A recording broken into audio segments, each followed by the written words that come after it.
What's good? What's good? What's good? What's good, Eagles fans? This is your boy Tone DeShields II from Chalk It Up Sports, where no matter if we win or if we lose, we just gotta charge it to the game. Now, it's training camp, you guys. Training camp is about 6, 7 days in, something like that. And I've just been keeping track of things. And I know I haven't dropped as much content as consistently as I normally would on the channel. But I've been busy. As you guys can clearly see, I've been active. I've been moving and shaking. I've been moving around. I've been locked in with my peers and locked in with people I look up to and, locked in, just keeping the pulse of the city with John McMullen. And I'm just really excited about what's to come for these Philadelphia Eagles. I know you guys are as well. Let's not contain the excitement, right? Let's keep that excitement at an all-time high. Let's pound the opposition into oblivion. You dig what I'm saying? This is a really big year for your Philadelphia Eagles, and let's be frank about it. Your Philadelphia Eagles have made a lot of moves in the offseason to put themselves in position to be competitive. But to take it a step further, they've put themselves in positions to be possibly contenders in the playoffs. I'm not going to jump out the window and say Super Bowl contenders yet. I'm not going to say that yet. I'm just not there. I know a lot of people are there, but I'm just not there yet. I don't know if this Philadelphia Eagles team is Super Bowl caliber yet. Is a Super Bowl caliber roster yet? I'm not sure about that, but I do believe that this team can give people a hard time. I do believe this Philadelphia Eagles team could give people a bad day. And like I said, the talent was brought in, and most of the talent was brought in on the defensive side of the ball. You think about adding in a pass rusher, an edge rusher like Hassan Reddick, an off-ball linebacker like a Kaiser White. You bring in Jaqueski Tart through free agency, a safety who has been on a Super Bowl caliber, a conference championship caliber defense. You draft Jordan Davis and Nakobe Dean, and you bring in James Bradberry. Those are some of the key additions. But all those guys I mentioned, all those guys that I named, they've been doing pretty well in training camp. And training camp has been really great for the defense. The defense has ruled training camp. If you really had to choose, if someone asked you who's looked better in training camp, the offense or the defense, then you would have to say the defense. But the offense is trending in the right direction. Now, we're gonna get into all of that. We're gonna talk about the offense at some point. We're gonna talk about the defense. For now, I know a lot of people are really looking forward to what the offense is going to do. But me, I'm really looking forward to this defense. Like I said, you bring in all those guys I mentioned, James Bradberry, Hassan Reddick. Those are the two guys that I'm paying the closest attention to. But also, I'm going to be paying attention to Jordan Davis. Now, Jordan Davis's role is not meant to be a stat sheet stuffer. In Philadelphia, we love to discuss sacks. You know what I mean? We love the gaudy stats. We love things, we love things that we can quantify, right? And Jordan Davis's impact, it's immeasurable. You can't necessarily quantify it, if you ask me.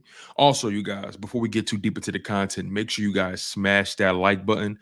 Make sure you guys comment below in the live chat. I really appreciate you guys being active and, rocking out with me for as long as you have. Also, make sure you guys are subscribed to the Chalk It Up Sports YouTube channel. That's Chalk It Up Sports. Make sure you guys subscribe if you're new to my content and share the content as well. I'm always grateful for that, man. And also, make sure you guys follow me on Twitter. My handle was down below. It's my last name. So at DeShields __. That's at DESHIELDS _. Make sure you guys follow me on Twitter. We're always having fun on there as well. So yeah, you think about a guy like Jordan Davis, his impact is immeasurable. You can't really quantify it. Jordan Davis is going to be that player that you need to take up a lot of space. He's going to be that player that's an athletic freak at the defensive tackle position, and He's going to force guys to double team him and triple team him. I don't care what anyone says. I don't care if people say, oh, he's not there yet in his career. His size and his athleticism alone at the position will force guards and centers to have to double team him. It's a foregone conclusion. You know, if you've been keeping up with training camp, reports are that when Jordan Davis lines up on a line, you know, against Kelsey and gets, you know, Samalo and those other guys, you can't even see the player in front of him. That's how much of a mountain he is. That's how huge he is. You dig what I'm saying? So Jordan Davis's impact is going to be immeasurable. He's just going to make it much easier for the linebackers to get through. And adding a guy like Jordan Davis and having a linebacker core designed the way it's designed makes perfect sense. Let's be honest. The linebackers in this NFL are smaller. They're not the stereotypical, prototypical big body linebackers that you've seen back in the day. You know, you've seen linebackers back in the day that weighed 260, you know what I mean, 250 pounds, like 6'6", 6'5" guys. You know, you don't really see too many linebackers built like that anymore.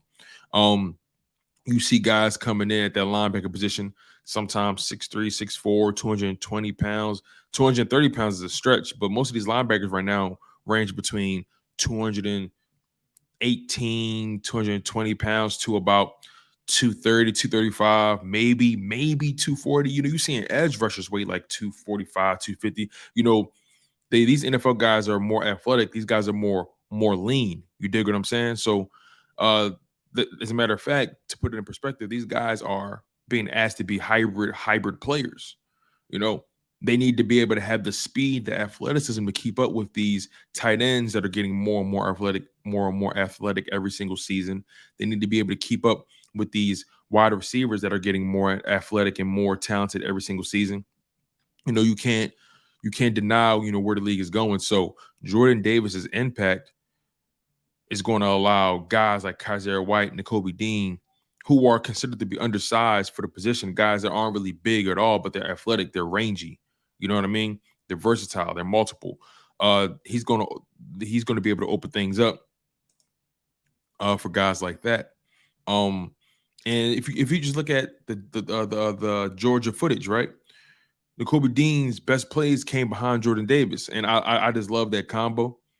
And you know, that brings me to a topic that I really want to talk about with you guys, and that's the linebacker position, but specifically TJ Edwards.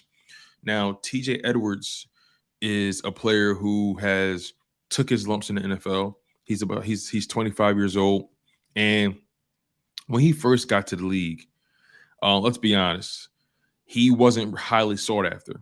He was undrafted, and a lot of teams was afraid to take a shot on him. And it was all because of the simple fact that he ran a 4.87 40-yard dash. Now, that's a terrible time for his position. That's a terrible time. At that time, he was deemed to be slow, flat-footed, couldn't play in his NFL. Teams didn't want to draft him. But when you look up his resume, he's a first-team All-American. He was the runner-up for the Dick Butkus Award. You know, he was a very productive player at Wisconsin, but he had to earn it in the NFL. And the Philadelphia Eagles drafted him in 2019. And remember, I mentioned these linebackers nowadays, they're slimmer, 225, 230, more athletic. TJ Edwards came in that 240-pound old school guy, that prototypical body. You know what I mean? Remember, they're asking these linebackers to drop back in coverage. TJ Edwards, no one thought or even believed that could be his skill set. So, when you think about it like that, TJ Edwards has surpassed expectations, and he's gotten better and better every single season. He's taken advantage of every opportunity. I don't know if you guys know this, but there was a moment where TJ Edwards was like the 9th guy on the depth chart when it came to the linebacker position. He wasn't thought of as being a guy that can ever, you know, that will ever touch the field. But, you know, he earned his keep on special teams. You know, he came in when guys got injured and he made plays. He made impact plays, forced turnovers, court interceptions. You know, he earned where he is now. But this training camp where TJ Edwards is in 2021, from what I'm hearing, TJ Edwards is looking like one of the best players on the defense side of the ball. He's looking like he just looks in peak form. He works out with TJ Watt and those guys in the off season. So, I was talking to my guy John McMullen, a reporter covering the Philadelphia Eagles for JKIB Sports. I was talking to my guy John McMullen, and he says he just looks like he's in the best shape he's ever seen him in. He looks like a totally different guy. And what makes TJ Edwards special is his instincts, his understanding of angles. Remind you, TJ Edwards is not the fastest guy. TJ Edwards is not fast. But he's gotten faster. His game speed is there, but he's not the fastest linebacker. You're not going to ask him to go, stride for stride with guys. You're not going to ask him to do that. But he understands angles. He understands timing, and his instincts are impeccable. And he knows how to get to the spot. He knows how to take advantage of, different guys' weaknesses. And, he's a smart player. And his ability to dissect the game allows him to make up for that deficiency in speed. But I don't think no one in this live chat can really disregard TJ Edwards' growth as a player. And I know a lot of people believe that Nakobe Dean is here to take TJ Edwards' job. But if you ask me, I think Nakobe Dean was brought in here to complement what TJ Edwards does. You can't – I understand TJ Edwards was undrafted. I get it. But you can't deny how he flows within his defense. You need a guy like that knows how to stop the run. You need a guy like that that's your leader in the linebacker room, a guy with that green dot. And, I think Nakobe Dean, sure, his, with his size, I don't know if I want him at that middle linebacker spot. I think I want Nakobe Dean in that weak side linebacker spot, a guy that can, drop back in coverage, a guy that you can send on the blitz, a guy that's off ball that you can move around. I want Nakobe Dean to be able to play free and use his athleticism to his advantage. And I want TJ Edwards to be on that field as well, to be able to orchestrate things. Both those guys are smart, by the way, Nakobe Dean and TJ Edwards. They're going to complement each other. If you have a linebacker room that has TJ Edwards and Nakobe Dean on the field, and you got Hassan Reddick on the edge, that would be exciting, right? That would be tremendous. And 9 times out of 10 in this NFL, the base package is the nickel, not the 4-3, not the 3-4. Most of the time in this NFL, you're going to see 2 linebackers on the field, not 3. Every now and again, you might, depending on the package. But for the most part, you're going to see 2 linebackers on the field. Who will those linebackers be? I think to start out, it's going to be TJ Edwards and Kaiser White, and you're going to have Hassan Reddick on the edge, standing up.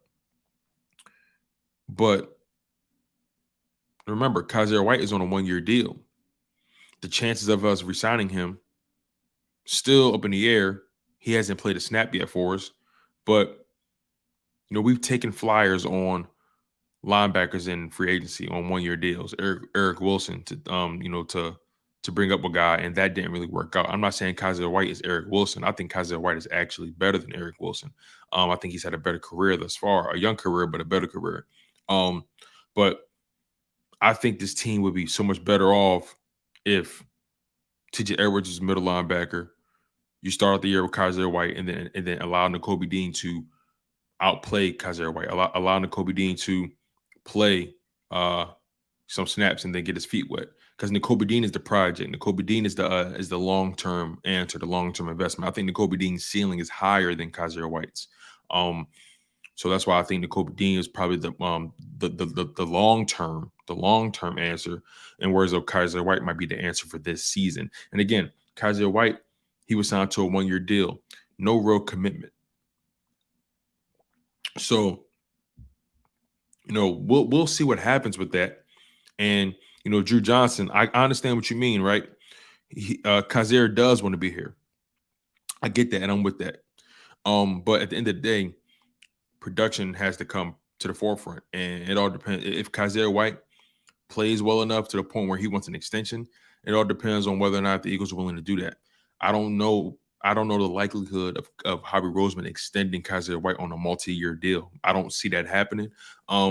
Kaiser White is young. He's in the infancy of his career, and Kaiser White wants to maximize that. So if he can have a career year in Philadelphia and leverage that for a bigger contract, then I don't think he stays here after beyond this season. I think Kaiser White is looking for maybe like a 3-year extension with another team, and I don't know if the Eagles are going to do that, especially when you have a linebacker room that has T.J. Edwards, Nakobe Dean waiting in the rafters. You still got a guy in Davion Taylor who might have one of the higher ceilings in the linebacker room, but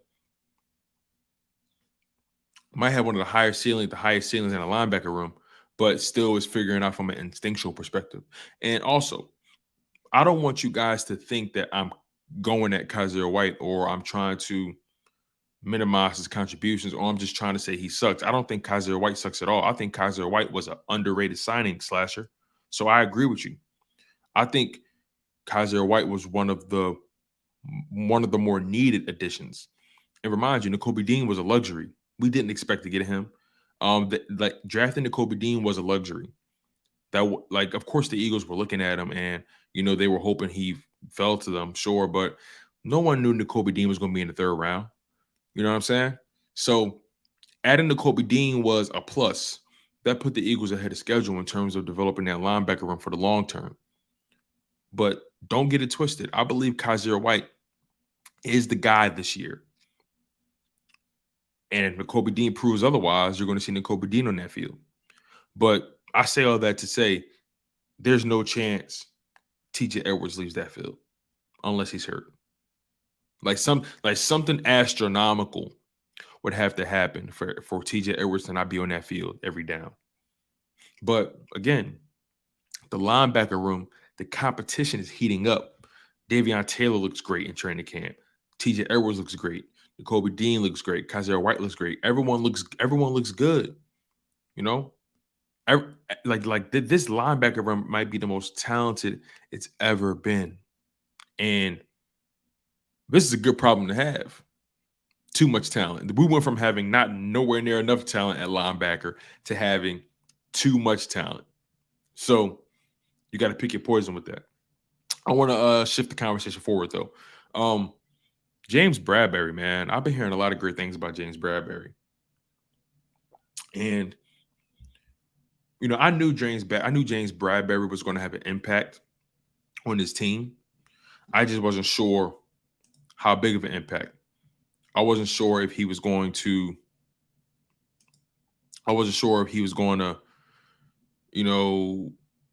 fit. I just didn't know, right? I knew he would be reliable. And I knew we had Steven Nelson last year. And I know a lot of people say James Bradberry is better than Steven Nelson, and I'm going to take your word for that. But James Bradberry, some say he's looked like one of the best players on defense. At Eagles camp. There's moments where he's strapped Devonta Smith. There's been moments where he's strapped A.J. Brown. James Bradberry has a chip on his shoulder this season, and he's playing with it. You know what I'm saying? We got 15 people on the live stream. Make sure you guys smash that like button. Thank you guys so much for being here. It really helps the content grow when you guys support the channel. So please smash that like button. Hit that like button. You know what I'm saying? Hit it, smash it, stomp it, whatever you got to do. Hit that like button. Also, make sure you guys are subscribed to Chalk It Up Sports, where no matter if we win or if we lose, we just got to charge it to the game. You know what I mean? So yeah, James Bradberry. I'm really, really looking forward to what James Bradberry does next to Darius Slay, and then you got Avonte Maddox right there. This defense has everything it needs to be one of the best in the NFL.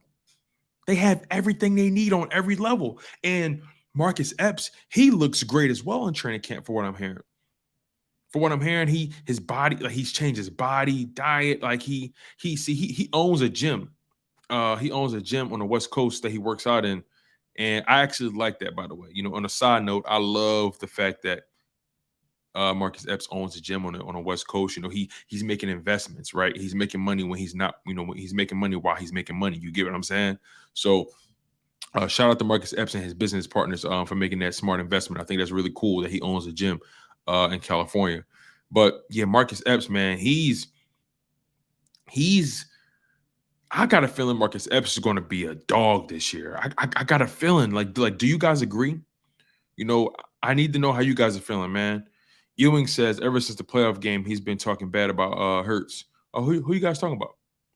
I'm curious. Who you guys talking about? Slasher says Tone Kaiser White was the most underrated signing. Absolutely, man. Ewing says my main concern is can this coaching staff put these gems in the right scheme to succeed? Cameron Holmes says, wish I could see Nakobe Dean in training camp. Yeah, man. I would love to be able to go to training camp every day and see these guys work. I would love it. But I understand what Ewing is saying. This coaching staff has a lot on their plate. This coaching staff actually has enough talent to make a playoff run. I'm not saying a Super Bowl run. I'm not saying that just yet. But they have the tools, they have the players, they have the assets to be able to make some noise and make a lot of teams uncomfortable throughout the season. And Jonathan Gannon has to find a way to get these guys going. I'll admit, when he mentioned dropping back Hassan Reddick in coverage, it made me nervous. But I had a conversation with someone, and the way they described it to me was the fact that what Jonathan Gannon is trying to do, Hassan Reddick is going to be the edge rusher. That goes without saying. That's going to be his main duty to rush the passer. But there are going to be moments where he may have to drop back in coverage, and it may not even be by choice. It may be by circumstance. You dig what I'm saying? So it's always good to have a curveball in your arsenal. A good pitcher has more than just 2 or 3 pitches in his arsenal. He got his fastball, he got his curveball, he got his slider. He may have his knuckleball. He may have the old infamous eephus pitch. You know what I'm saying? No one throws eephus pitches these days, but he has the changeup.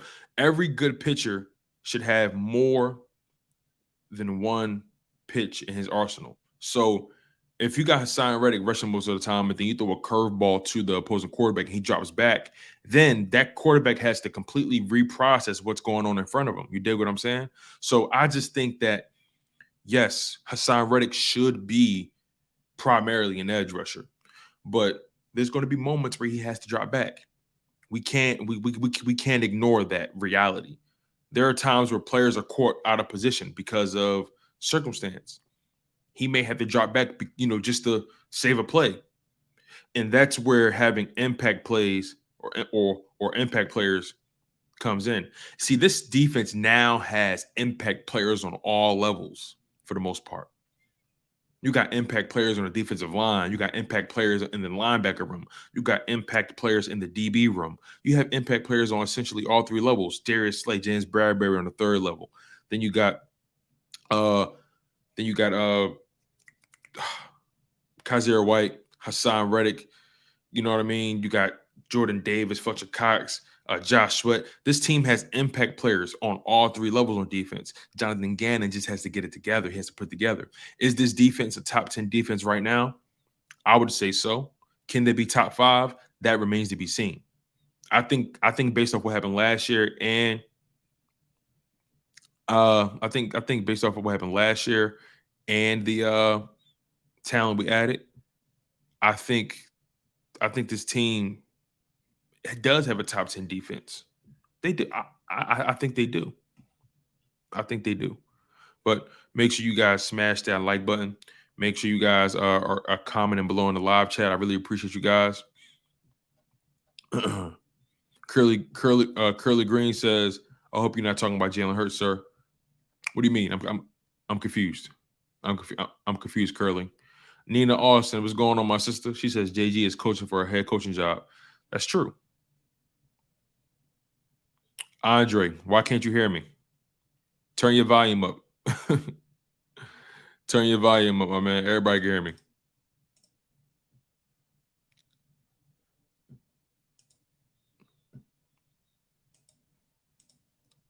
Turn your volume up, Andre Wooding. You must got me on mute and must not realize it, my man. Martin Jones says, Brandon Gouton says Boston Scott was on the ground for a bit after taking a big pop from Marcus Epps.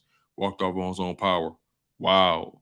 Now, that's exciting from Marcus Epps' perspective, but not exciting from a health perspective for Boston Scott. Boston Scott is a running back that's proven to be reliable for the most part. And losing Boston Scott would suck, most definitely, but that would just mean more snaps for Kenny Gainwell. But yeah, man, this defense has everything it needs. And I just don't see why this defense can't be a top 5 defense. What's going to be important for the Philadelphia Eagles is to be able to disrupt the quarterback. That's what's going to be the real challenge. Can they disrupt the opposing quarterback? That's going to be the challenge. Because let's be frank, we weren't able to really disrupt quarterbacks last year, if you ask me. We were one of the worst teams when it comes to sacks.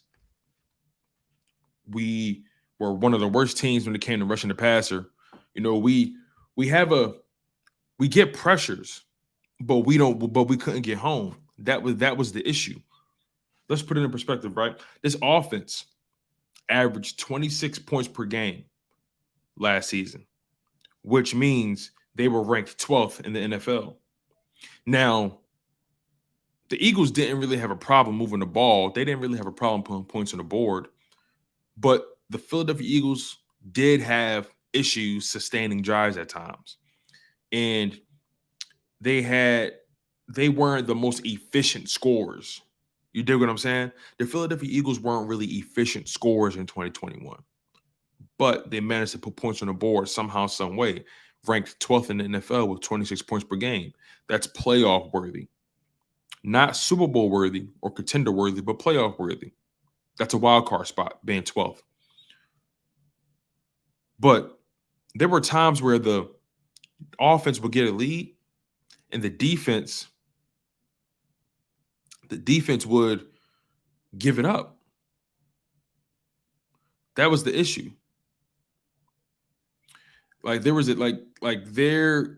comes a moment where the defense has to do their job. You dig what I'm saying? Like the defense has to do their job. And there was many times where the defense didn't do their job. Defense was the main issue in 2021. The main issue. Of course, Jalen Hurts could have been a way better quarterback in 2021. We already know that. But he accounted for 26 touchdowns in total, 16 passing, 10 rushing. I would like that passing touchdown number to go up more, but we're going to talk about Jalen Hurts as the show progresses. But when it comes to the defense gave up a lot of leads most of the time. The defense couldn't stop nosebleeds. They couldn't stop a leak. Also, the defense allowed 9 quarterbacks to complete over 73% of their passes. And 5 of those 9 quarterbacks completed over 80% of their passes. And then they allowed Tom Brady to complete 78% of his passes in the playoffs. Then they allowed Derek Carr to complete 93% of his passes in that one game against the Vegas Raiders. My point is, we allowed good quarterbacks, as a matter of fact, because we always was getting smoked by the good quarterbacks. We feasted on bad quarterbacks, but when it came to good quarterbacks, we sucked. We gave them too much space. We gave receivers and tight ends too much space off the line of scrimmage, and we weren't physical enough. We were passive. We were playing reactionary football. We were playing bend but don't break offense. Yet we were breaking most of the time. But it's going to be imperative for this defensive line, to be able to get home, because Jonathan Gannon's not going to blitz that much. He's going to send 4, and he's going to expect those 4 guys to get home and break through. And this is where guys like Jordan Davis and Hassan Reddick and Josh Sweat and all those guys come in. Those guys need to be able to clog up the running lanes. They need to be able to clog up lanes and create space for linebackers or create space for other edge rushers to get in. That's why having Hassan Reddick and Josh Sweat on your edge is going to be important. Hassan Reddick and Josh Sweat are going to be the main edge rushers. they're going to be the main pass rushers, and then they're going to rotate with Brandon Graham and Derek Barnett, and then Fletcher Cox and Javon Hargrave are going to be your main D tackles with Jordan Davis, rotating in on short yardage, early down situations, right? So this defense has to, for one, get offenses off the field. They need to create dysfunction for the opposing quarterback and force him to make mistakes. You see, the Philadelphia Eagles did a good job at limiting explosive plays for the offense.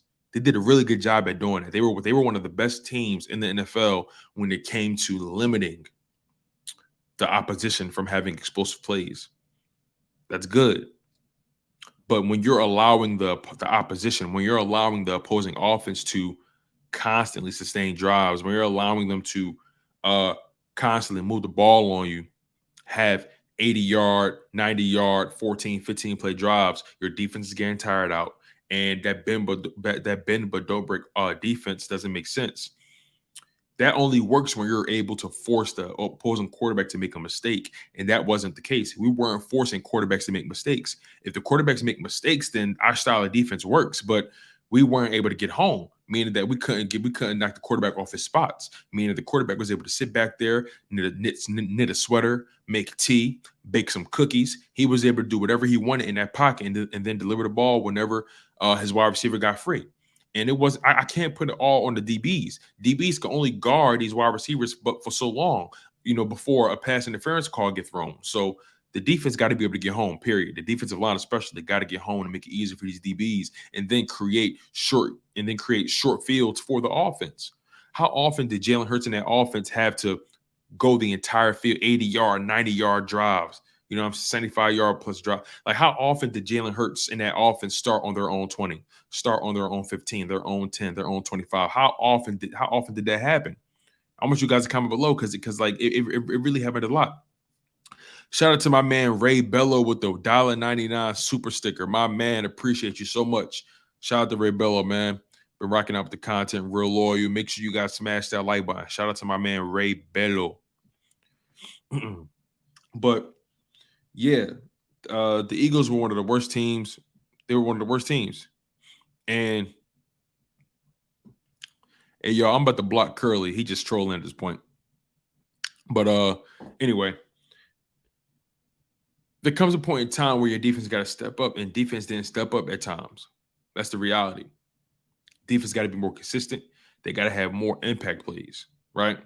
And then special teams got to do better as well. Have to. But, let's move the needle forward. Let's transition to the offensive side of the ball. Now, the obvious conversation is Jalen Hurts and where he is as a quarterback. Now, me, I like Jalen Hurts. I like him. I'm not going to sit here and badmouth Jalen Hurts or jump off a cliff and say what he won't ever be. I don't know. But what I do know is he has a lot of growing to do. And he has parts of his game that need to transcend, that needs to go to another level. And if he doesn't, he's as good as gone. It's really that simple. Jalen Hurts has to become a smarter quarterback. He has to dissect what's in front of him. He has to throw the ball on time. He has to be more accurate. All those things that I said.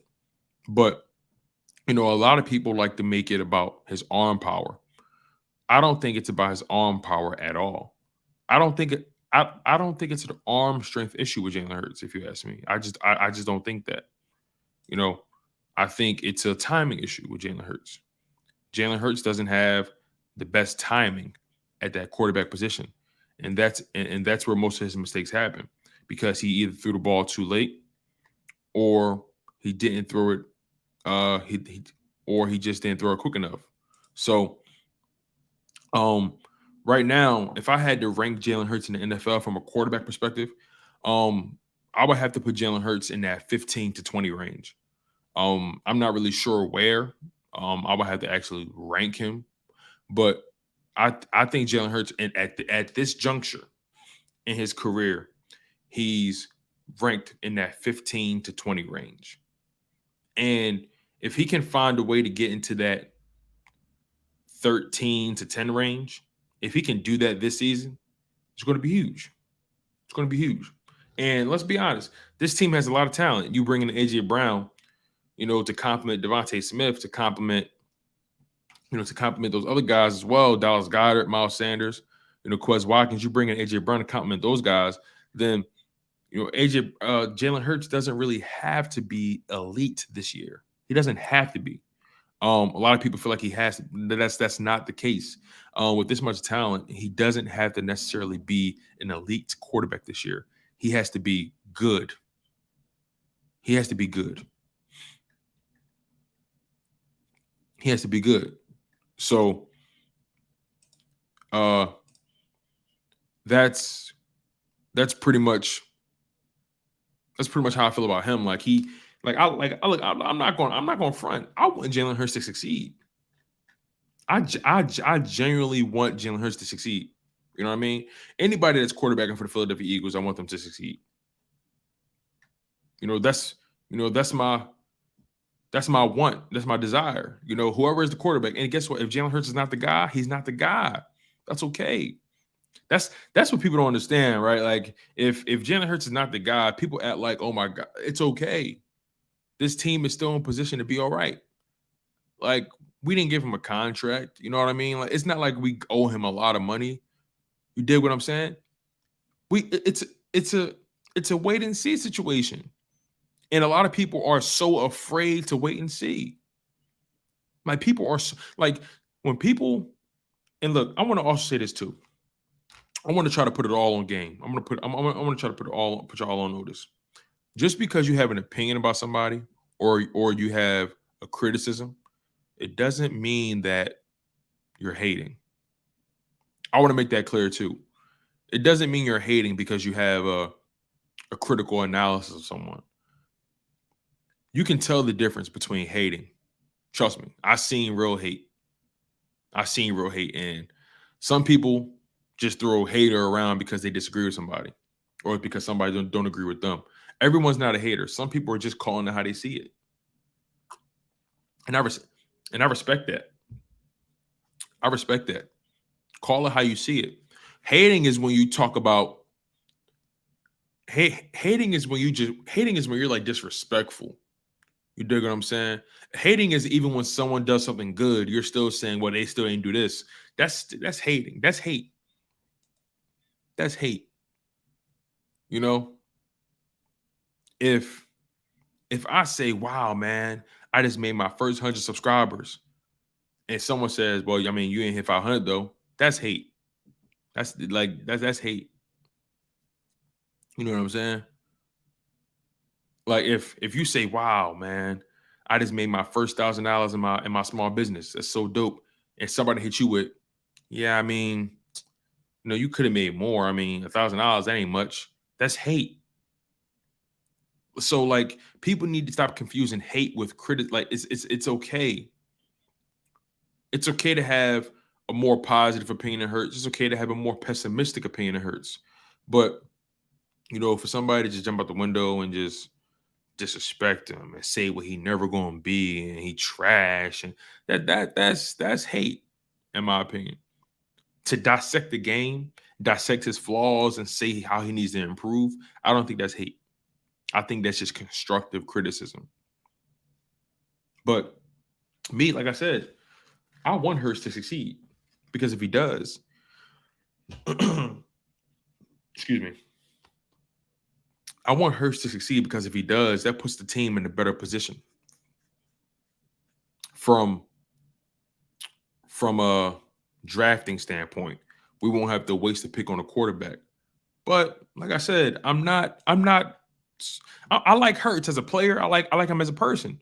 You know what I'm saying? So I'm going to support Hurts. You know what I'm saying? Like y'all see the Hurts Smitty comic book cover. You know what I mean? I bought that. That's pretty dope. I support him. I think it's dope artwork. I think he's a dope. I think he's easy to root for. That's all. Does he have flaws in his game? Absolutely. Does he need to improve? Absolutely. Is this a big season for him? Absolutely. Absolutely. You know what I'm saying? But I'm not going to like disrespect him. I'm not going to say what he never going to be because we don't know. People have shocked the world before. People have people have made bigger jumps in their career. You dig what I'm saying? So I personally just can't say what he's not going. I just can't say that.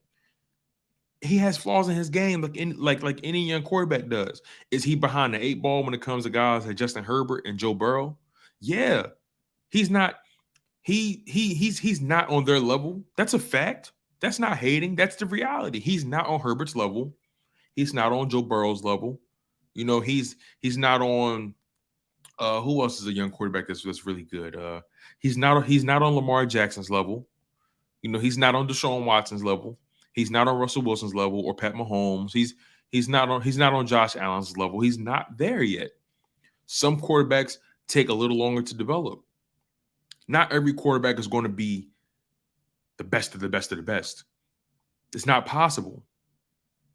There's a pecking order for a reason. There's tiers for a reason, you know.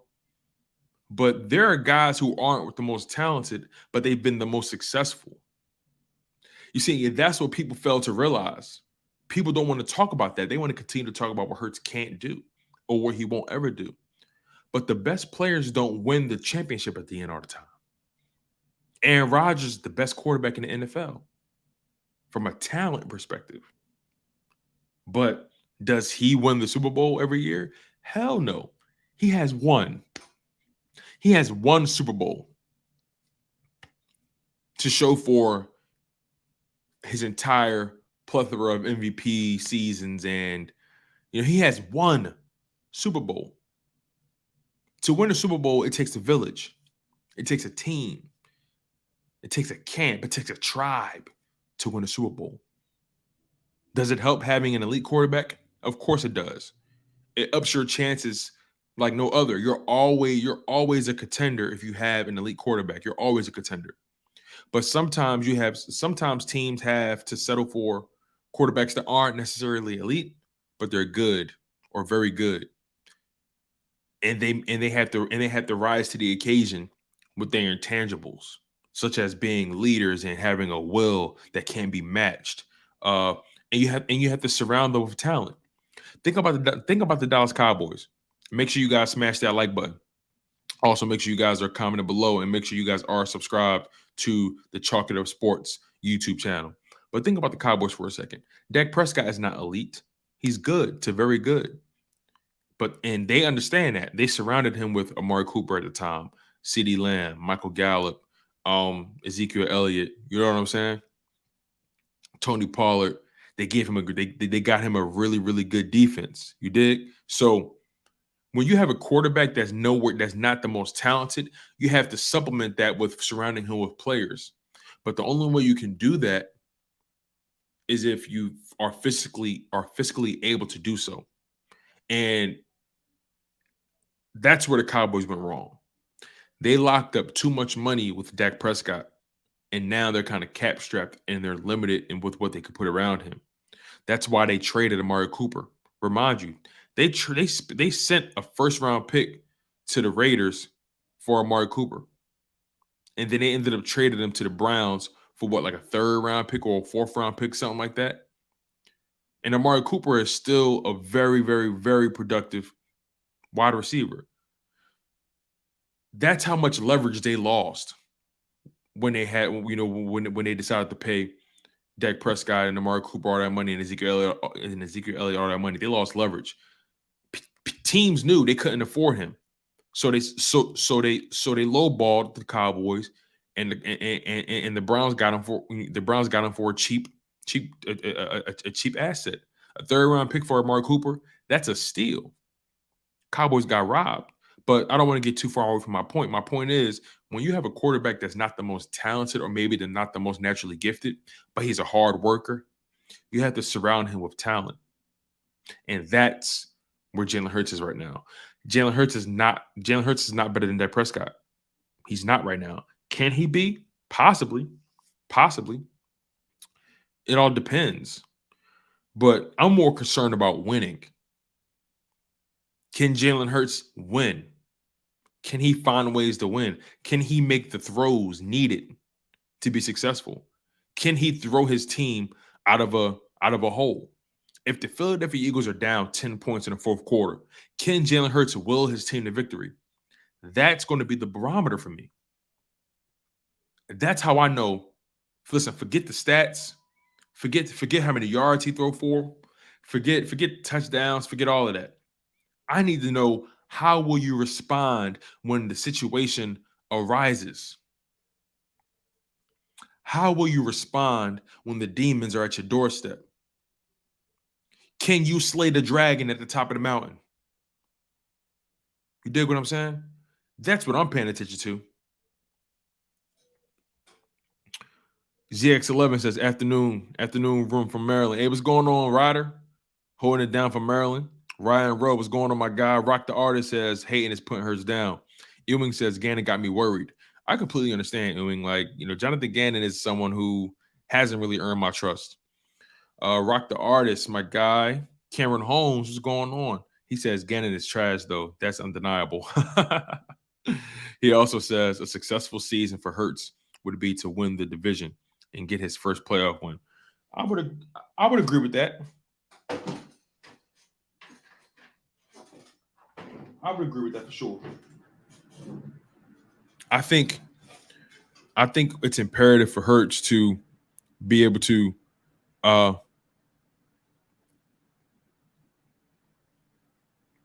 he has to win the division. It begins there. Win the division, get a playoff win.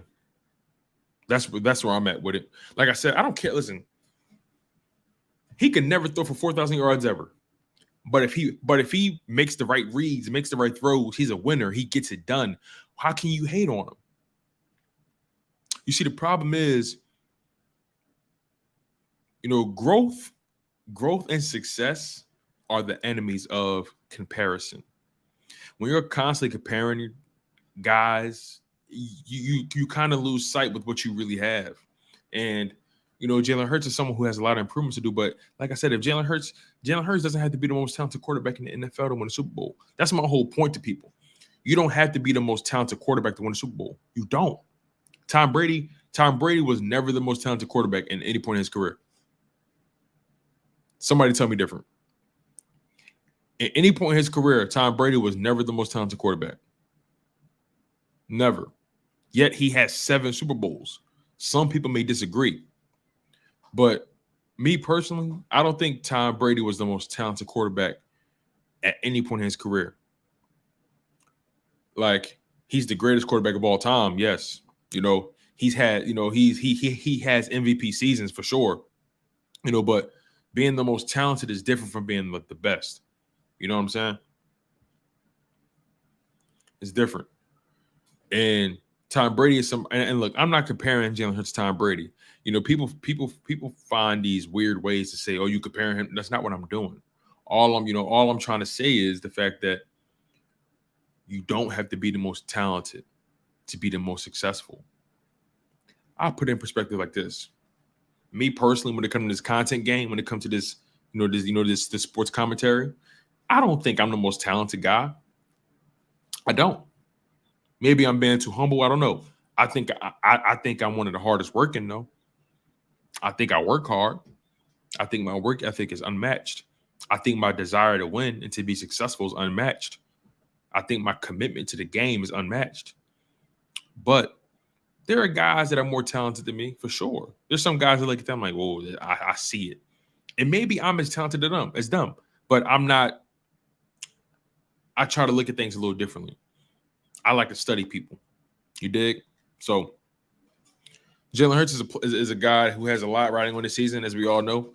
But I think Jalen Hurts is going to have a good season. I think he'll have a good season. And I'm not as concerned about the stats. I'm more so concerned about how far he takes his team. I'm more so concerned about how he responds to certain situations. If you're just joining the live stream, we've been live for about an hour. I'm your humble host, Tone DeShields II from Chalk It Up Sports, where no matter if we win or if we lose, we just got to charge it to the game. We were talking about Jalen Hurts and, where he is in his career and how much is riding on the season. This is a really big year for him. Jalen Hurts has all the tools he needs to be successful. I know you guys all agree. Ryan Rose says Jalen Hurts has to throw at least 3,800 to 4,000 yards. Not above 4,000 yards will be difficult for Hurts to drive into the pocket. Okay, I get what you're trying to say, Ryan. Ryan is basically saying that Hurts has to produce. Period. It's going to be hard to make a claim for him if he doesn't produce. You see, like, everyone's barometer is different. Everyone gauges this a little differently. Some people say, well, I need to see him throw 4,000 yards and 35 touchdowns to know if he's the guy. Okay. Some people say, I need him to win the NFC East. I need him to win a playoff game to know he's the guy. Okay.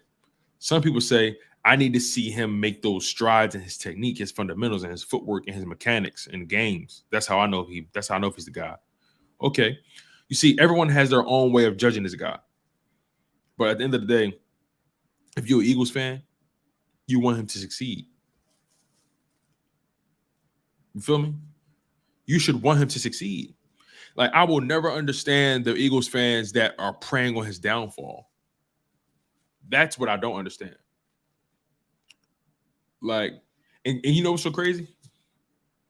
Those same people who call him trash or who've been calling him trash gonna be the same people in the stands rooting for him, screaming at the top of their lungs, massaging the old wood. You feel what I'm saying? Like, it's crazy how people just, and look, when you get new evidence, I expect your opinion to change. But don't be so dastardly. Don't be so far off the deep end where you just call him trash and he'll never be, and you jumping out the window saying he's garbage, and the next thing you know, when he's doing well and he put on his team far, all of a sudden you on wood. All of a sudden you his biggest fan. Those are the people I don't like. See, I don't like one. See, that's a real flip-flopper. The term flip-flopper gets thrown around way too much. It gets thrown around way too much. You feel me? You have people who just have opinions. They have analysis, criticisms, and then they say, it's a wait and see. He needs to show what he can do. But then you got those people who just disrespect, call guys trash, say guys will never be anything. And all of a sudden, when they are something, when they become something, all of a sudden they become their biggest fan. Really, my dude? We see you and we don't believe you. Okay? We don't believe you. Rock says Hurts does need to work. That's why it's called practice. Game time, he got to prove and show, and I believe he can do that. Yeah, what's so interesting? Like, I gotta be honest with y'all. I personally believe that I believe Jalen Hurts needs to play in the preseason. That's my honest belief. I believe Jalen Hurts needs to play in the preseason.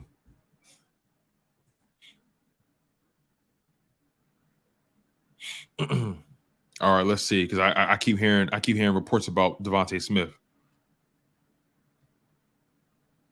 I keep hearing reports about him. Did he get hurt?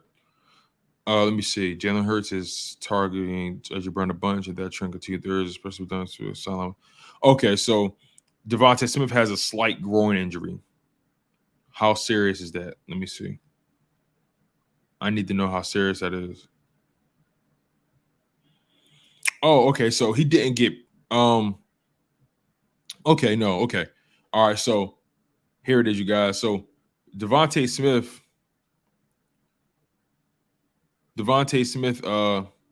he didn't practice today. He just has a groin injury. So that could just be soreness, that could be tightness, that could be, that heat, it could just be tightness. That's all. It could be soreness. That's all that is.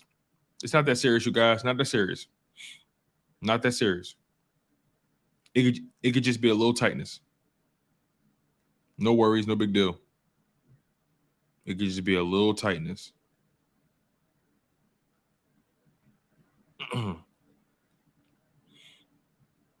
Yeah. So John Clark reports.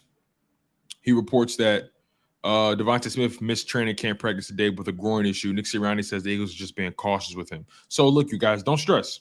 Don't stress, okay? Do not stress. It's just a minor groin injury. They're being precautious. They want to make sure he's good for the season. You know, he probably said he experienced a little soreness, a little tightness. That's all. That's all. Don't stress, you guys. He'll be all right. Remember last year in training camp, Devontae hurt his foot, but he was good to go. He didn't miss a game all year. I think he hurt his elbow too, and he had that arm bracket on, that brace. T. Lewis Bird Gang, what's going on, my man? Make sure you smash that like button, my man. He says, as long as Hurts progresses as a passer, I'm good with him. But it would be hard to turn down Bryce Young or CJ Stroud in the draft. You see, you know, I like Bryce Young, by the way. I met him in person. Good dude. He's small as hell, though. I'm taller than Bryce Young, y'all. I'm taller than him. Like, I got a little bit more. I got a little bit, like, I'm not disrespecting Bryce Young at all. You know, I'm not disrespecting him. I don't want you guys to think that. But Bryce Young is, you know, can he hold up in the NFL? Can his body hold up? I don't know. CJ Stroud, he's a bigger guy. But Ohio State quarterbacks. I don't know. I don't know, man. I'm always nervous to play. I'm always nervous to roll the dice on Ohio State quarterbacks. But overall, Bryce Young is talented. CJ Stroud is talented. You dig what I'm saying? I'm not discounting their talent, but I don't think we're going to be in position to get those guys. You feel what I'm saying? You guys are assuming that the Saints are going to have a bad season and they're going to have a high draft pick. You know, maybe Howie Roseman packages both the first round picks and decides to move up. But I think CJ Stroud and Bryce Young are going to be top 10 picks, maybe even top 5. And I don't think the Philadelphia Eagles are going to be able to move into the top 5 in next year's draft. But all of that honestly is irrelevant. We need to focus on what's in front of us, and that's this training camp. That's Jalen Hurts with this Philadelphia Eagles team. Nick Sirianni, those guys. Shane Steichen calling plays. Jonathan Gannon with his bend but don't break defense. There's a lot. There's a lot riding on this season, and we need to really see this thing pan out. But real quick, you guys. But before I get out of here, I just want you guys to really think about how good this team can actually be. I want you guys to get excited.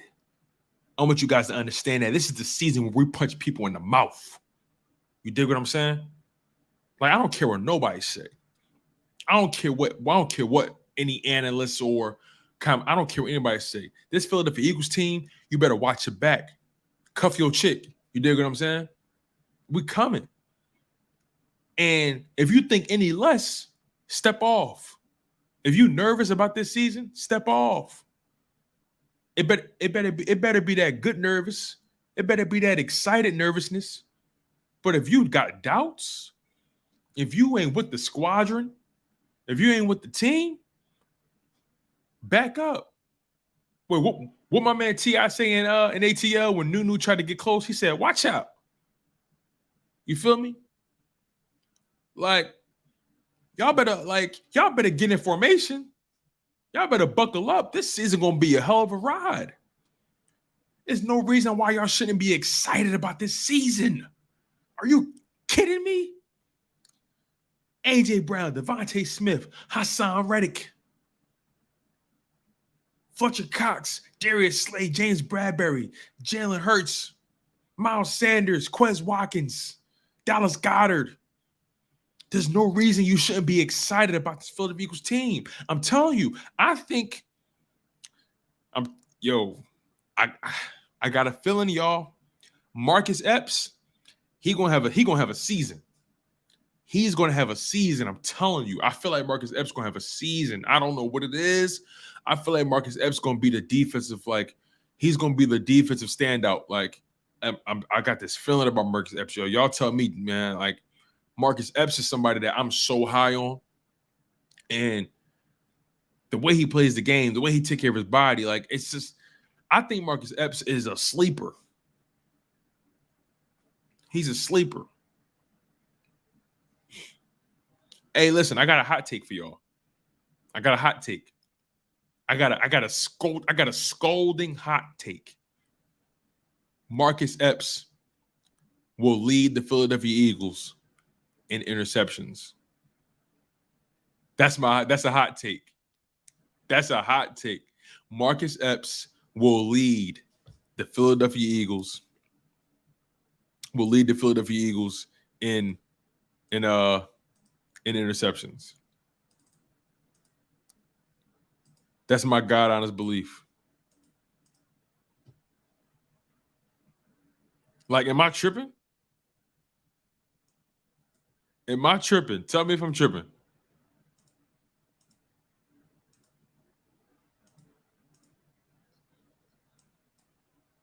Like, I really believe Marcus Epps is gonna be that boy this year, man. Like,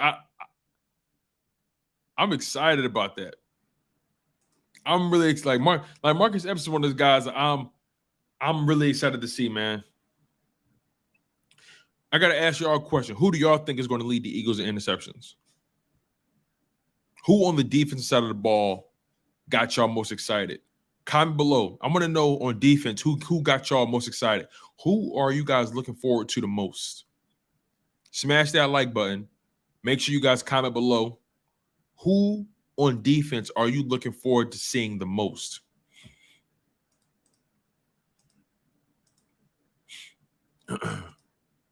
Who are you guys most excited to see on defense the most? Let me know. All right, let's see. Philly Eagle 843. Welcome to the show, my man. I hope you smash that like button. He says James Bradberry. Okay. I'm excited to see James. I'm excited to see James Bradberry too. Martin Jones says, I wouldn't even say that's a hot take. Really? You don't think so, Martin? Really? I don't know, man. Because Marcus, all right, I guess the reason I feel like it's a hot take, Martin, is because the safety position is arguably our weakest position. And some people have their doubts about Marcus Epps. Some people think Marcus Epps can step in. You know, we haven't seen Marcus Epps really be that bona fide starting safety for a full season. And, you know, we've seen him come in, you know, because of injuries, and he's made splash plays for sure. But, you know, to lead the team in interceptions, I don't know. I think okay, maybe it's not hot. Maybe it's warm. You know, maybe it's not scolding, but if you leave your hand on it too long, it'll burn you a little bit. So that's the kind of take it is. Like, you know, it's a lukewarm take. You know, I just feel like Marcus Epps, man, him leading the team in interceptions, it all remains to be seen. But, you know, I don't know, man. I just think it's a hot take, Martin. I just think it's a hot take. Rock says, Tone, stop teasing me, bro. Bro, listen, man. I'm not teasing you, bro. Get excited. Get excited. Shout out to my man Dr. Stone, one of my favorite animes. Get excited. Philly Eagle says Bradberry because he's having a good camp. Yeah, man. Bradberry's having a great camp. Philly Pop-Up says neither Trent Dilfer or Brad Johnson were the most talented, but they both have rings. Don't sweat Jalen Tone. If this team hits the ground running, God help the team on the other side. That's the thing, man. Jalen has to find a way to hit the ground running with this team. It's going to be so important for the Philadelphia Eagles to take advantage of the early part of the schedule. I think it's going to be so important. Martin Jones says, I think either Slayer or Epps was going to lead the team in interceptions, but he also wouldn't be surprised if it was Bradberry. See, when was the last time we were actually able to really just like, this is probably the most talented this defense has been in a long time, right? Probably the most talented this defense has been in a long time. But man, is this the best cornerback tandem we've had since Asante Samuel and Lito Shepherd, or even Lito Shepherd and Sheldon Brown? Is this the best cornerback tandem we've had since then? Comment below and tell me what you guys think. Is this the best cornerback tandem we've had since Lito Shepherd and Asante Samuel?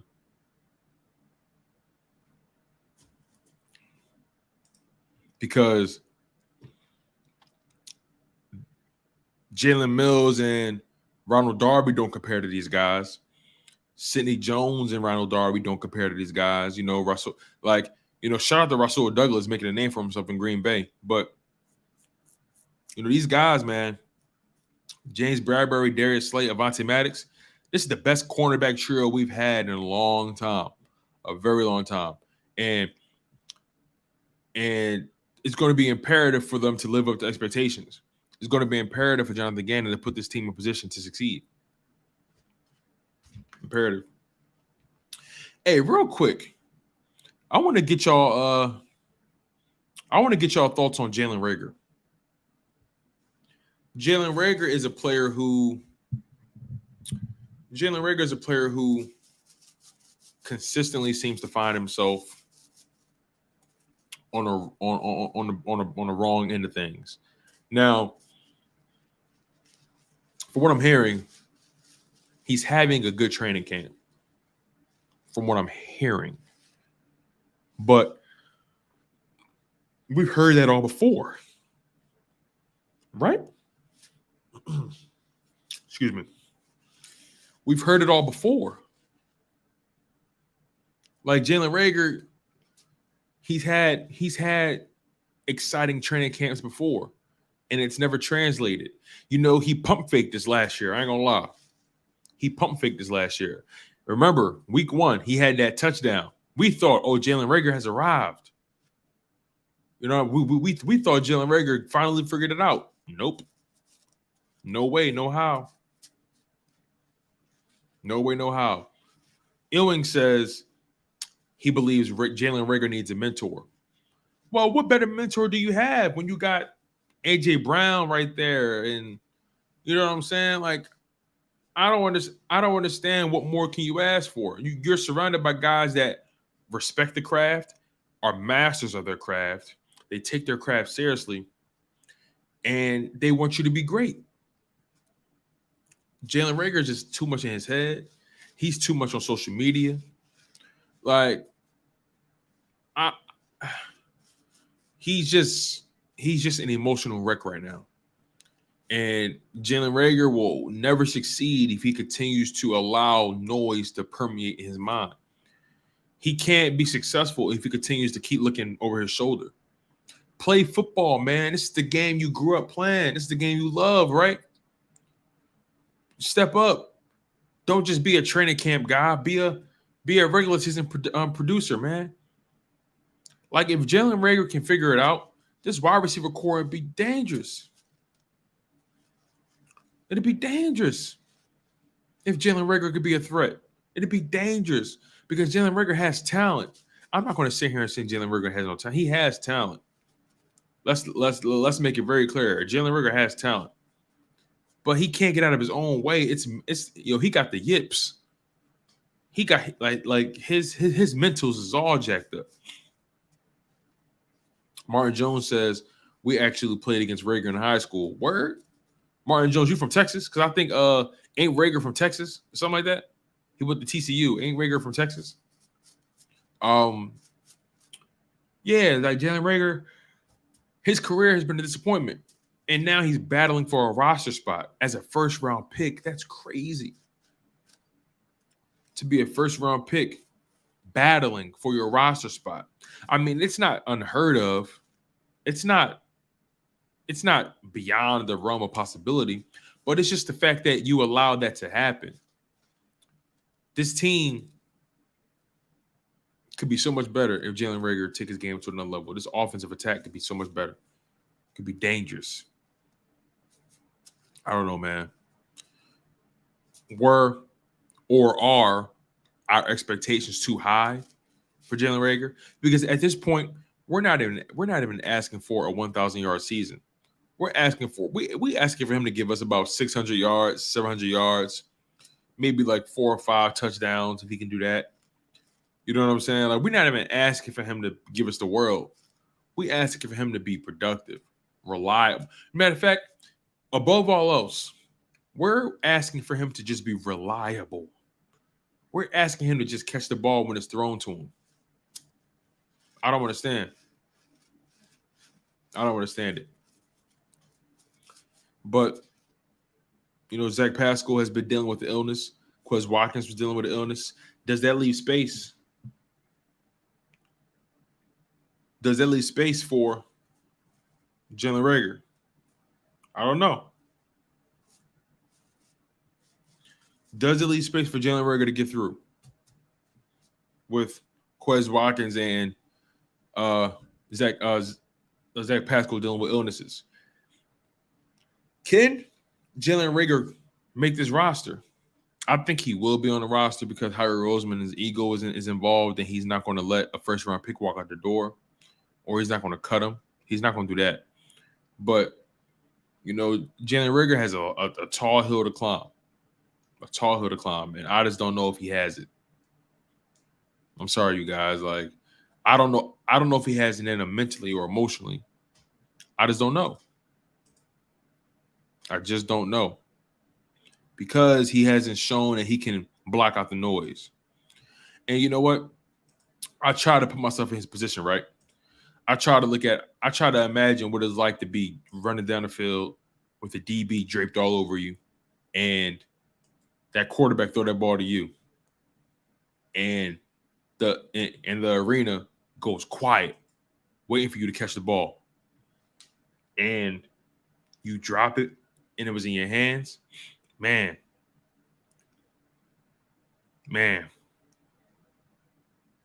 We thought, Rock, you bring up a good point. We thought he was going to be that dude. He first came in, played the Commanders. He caught that deep ball against Darby. We thought, oh, we got a burner. We thought we had a burner. But he too spotty. Just way too spotty, man. Way too spotty. But look, you guys, I appreciate you guys for being here. I appreciate you guys for supporting the channel as always. Before you get out of here, make sure you guys smash that like button. It really helps the content grow. Make sure you guys also comment in the live chat. And if you're watching this live stream after the fact, if you missed the live stream and you're just watching this in pieces, make sure you guys comment below and tell me how you guys feel about anything we've talked about today. You know, we talked about Jalen Hurts and his progression. We talked about the difference between hate and constructive criticism.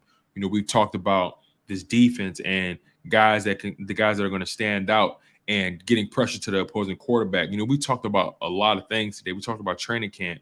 You know, some guys that have been balling from there. We talked about Marcus Epps. We talked about a lot today. But I want you guys to comment below. Tell me what you guys think. Who's your standout players in training camp? Who's going to be the breakout players on offense and defense in the 2022 season? What are your expectations for Jalen Hurts?